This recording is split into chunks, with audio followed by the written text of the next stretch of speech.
estamos en enero y hace una temperatura bastante elevada para la época en la que estamos. No tenemos nada de nieve, cuando hemos estado casi con 2 metros de nieve. Y claro, eso nos afecta positiva y negativamente. Por un lado, sí que es verdad que al no haber nieve las ovejas pueden pastar, pueden salir fuera a cualquier campo, pero por otro lado sí que es verdad que nos viene un verano pues seguramente mucho peor, mucho más caluroso que lo que hemos tenido otros años. Además la hierba no es la misma si nieva que si no nieva, afecta mucho a la producción de leche y por tanto al queso que nosotros producimos. Y también los forrajes que tenemos que comprar, la aveza, alfalfa, paja, es de una calidad muchísimo peor y encima nos cuesta muchísimo más dinero comprarla.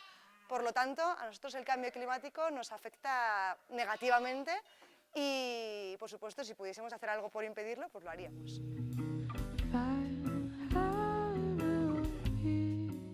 Efectivamente, nosotros somos una pareja que decidió vivir aquí principalmente porque queríamos vivir en un sitio para cuidar del medio ambiente y de una manera sostenible, es decir, que con nuestras propias ovejas podamos abastecernos de ellas, producir leche y queso, pero al mismo tiempo que sea sostenible con el medio ambiente, que podamos vivir con ellas en el campo y que todo sea de una manera equilibrada.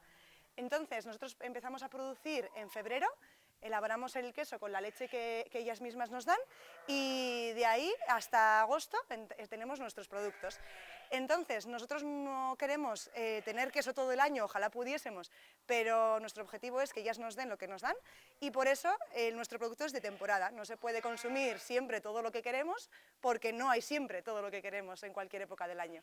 Y creo que con estos pequeños actos, con estas pequeñas cosas, pues vamos cada uno poniendo nuestro granito de arena para mejorar el cambio climático y evitarlo de alguna manera.